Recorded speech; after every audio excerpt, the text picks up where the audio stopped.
Welcome to another edition of Whiteboard Weather. We have a whiteboard and of course we have some weather, so let's get into it.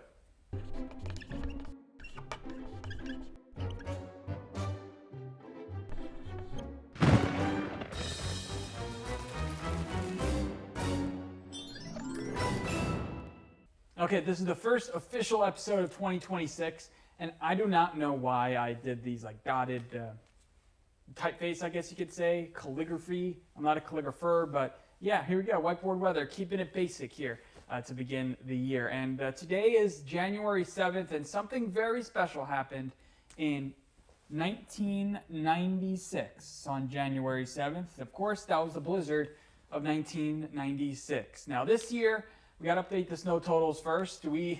Not nearly like we were in 1996. So far this year, we received 18.9 inches in our WNEP backyard.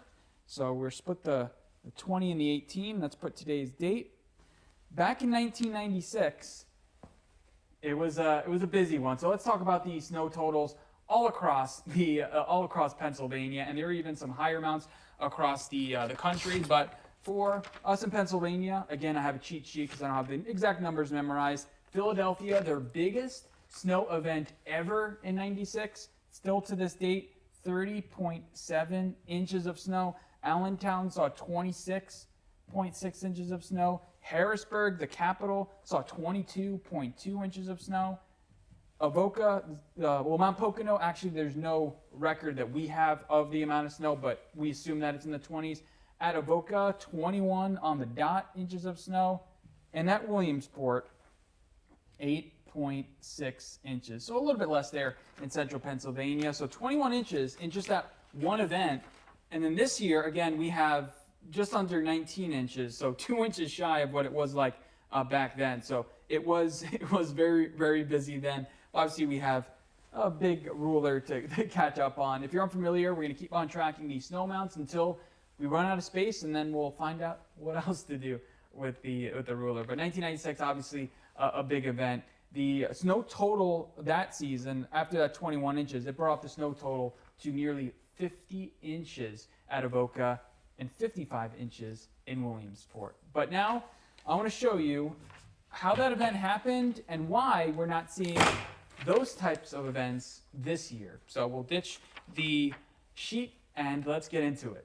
Okay, so it formed from a nor'easter. Nor'easters form based on low pressure systems that form either in the Gulf and track up north or off the coast and ride more of a northwest path. But either or, these move to the north/northeast and they dump a bunch of snow. They combine the cold air from Canada and the moisture coming from the Atlantic. They combine and create big events. But that hasn't been all too possible this year because of two main factors. The first factor is that there's been a big warm ridge off towards the west side of the country. This means they're getting really warm weather. In fact, they're so far out west seeing the warmest winter up to date, and that's creating this big bulging in the jet stream, right? So whatever comes up must come back down to more area of lower pressure. Now the problem is you want this area of low pressure to go all the way down to the Gulf, so it forms cyclonic low pressure systems that then track up. But it hasn't been dipping down all the way into the Gulf. It's been just dumping a whole bunch of cold air for us here in the Northeast. So we're getting the cold air, but we're not getting it to mix with the moisture from the Atlantic or the Gulf. So that's basically what's happening. And that combined with the fact that we're in La Nina means that the jet stream or this flow isn't as strong. It's not sucking up as much. So we're seeing the dip. We're not seeing the dip as low as it has been. So what we've been seeing is low pressure systems that have been forming along here, but they've been clipper systems, these lows that pick up the moisture from the Great Lakes, pick it up, and then dump it back on us here. So we're getting the Great Lake moisture. We're not getting the true Gulf, the warm and the juicy stuff going on. So what's going to happen over the next, what's been happening is this ridge has slid closer towards us. We've been in a more progressive pattern, so this hasn't been as stingy. So we'll see, I think, more chances in about a week or two for more nor'easters to start forming. Nothing in the forecast for right now, but I do think by a couple weeks' time, we'll see more chances for these lows to form in the Gulf and then ride back up. So yeah, that's this edition of Whiteboard Weather. I feel like this was a quick one. It feels like I should give you a little bit more. So yeah, but that for now, that's it. That's this edition of Whiteboard Weather. Make sure you leave in the comments what you want to see next. Thank you so much for tuning in, and we'll see you next time.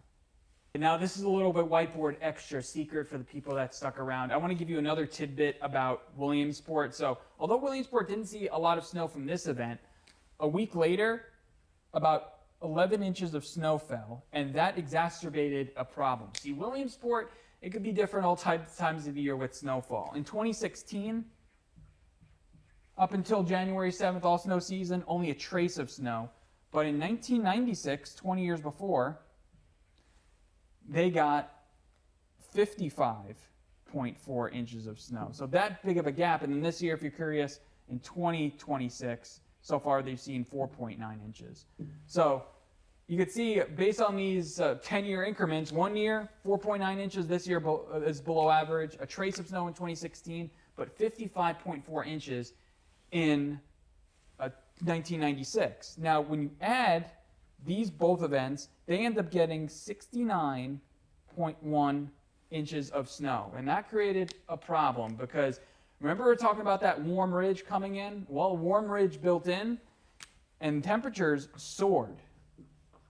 Temperatures went from the 20s to the 50s, and they got 3 inches of rain.